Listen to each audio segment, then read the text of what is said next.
ഗൗതം അദാനിക്കും കമ്പനിക്കുമെതിരെ അമേരിക്കയിൽ അന്വേഷണം എന്ന റിപ്പോർട്ട്. ഇന്ത്യയിലെ ഉദ്യോഗസ്ഥർക്ക് കൈക്കൂലി നൽകിയോ എന്നതിലാണ് അന്വേഷണം. അതേസമയം അന്വേഷണമുണ്ടെന്ന റിപ്പോർട്ട് അദാനി ഗ്രൂപ്പ് തള്ളി. ജിൽബി ഉണ്ട് ദില്ലിയിൽ നിന്നും കൂടുതൽ വിശദാംശങ്ങളുമായി.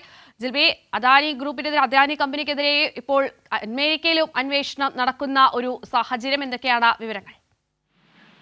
കീർത്തി, ഊർജ്ജ പദ്ധതികൾക്ക് അനുകൂല ഇടപെടൽ നടത്തുന്നതിന് ഇന്ത്യൻ ഉദ്യോഗസ്ഥർക്ക് അദാനി കൈക്കൂലി നൽകിയോ എന്നതിലാണ് ഇപ്പോൾ അമേരിക്കയിൽ അന്വേഷണം ആരംഭിച്ചതായിട്ടുള്ള റിപ്പോർട്ടുകൾ പുറത്തു വന്നിരിക്കുന്നത്.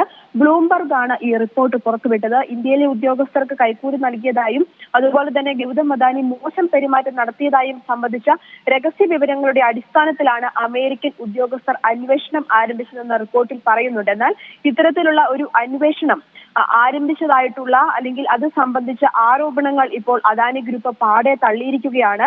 അതായത് ഏതെങ്കിലും തരത്തിലുള്ള അന്വേഷണം നടക്കുന്നതായി അറിഞ്ഞിട്ടില്ല എന്നാണ് ഇപ്പോൾ അദാനി ഗ്രൂപ്പ് പ്രതികരിച്ചിരിക്കുന്നത്. ഇന്ത്യയിലും മറ്റ് രാജ്യങ്ങളിലുമുള്ള അഴിമതി വിരുദ്ധ നിയമങ്ങൾക്കും കൈക്കൂലി വിരുദ്ധ നിയമങ്ങൾക്കും കമ്പനി വിധേയരാണെന്നും പറഞ്ഞുകൊണ്ട് ഇപ്പോൾ അദാനി ഗ്രൂപ്പ് ഒരു പ്രസ്താവനയും ഇറക്കിയിട്ടുണ്ട്. നമുക്കറിയാവുന്നതുപോലെ കഴിഞ്ഞ ഓഗസ്റ്റിലായിരുന്നു ഗൗതം അദാനി ഇന്ത്യൻ സ്റ്റോക്ക് മാർക്കറ്റിൽ വലിയ രീതിയിലുള്ള അട്ടിമറി നടത്തിയെന്നുള്ള ആരോപണങ്ങൾ പുറത്തു വന്നത്.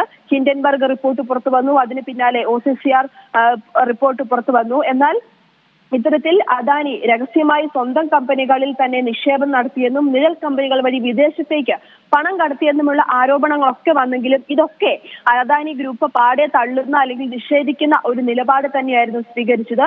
ഈ നിലപാടുകളിൽ അല്ലെങ്കിൽ ഇത്തരമുള്ള കണ്ടെത്തലുകൾ, ആരോപണങ്ങളൊക്കെ പുറത്തു വന്നിട്ടും കേന്ദ്രം അതിൽ ഒരു അന്വേഷണം നടത്താനോ അല്ലെങ്കിൽ ഈ ആരോപണങ്ങൾ ശരിയാണോ എന്ന് ഒന്ന് പരിശോധിക്കാൻ പോലും തയ്യാറായിട്ടില്ല. ഇതിന് പിന്നാലെ വലിയ രീതിയിലുള്ള വിമർശനങ്ങൾ, വിവാദങ്ങളൊക്കെ ഉയർന്നു വന്നത് നമ്മൾ കണ്ടതാണ്. എന്തായാലും ഇപ്പോൾ അദാനിക്കെതിരെ അന്വേഷണം അമേരിക്കയിലും ആരംഭിച്ചതായിട്ടുള്ള റിപ്പോർട്ടുകളാണ് പുറത്തു വരുന്നത്. കീർത്തി.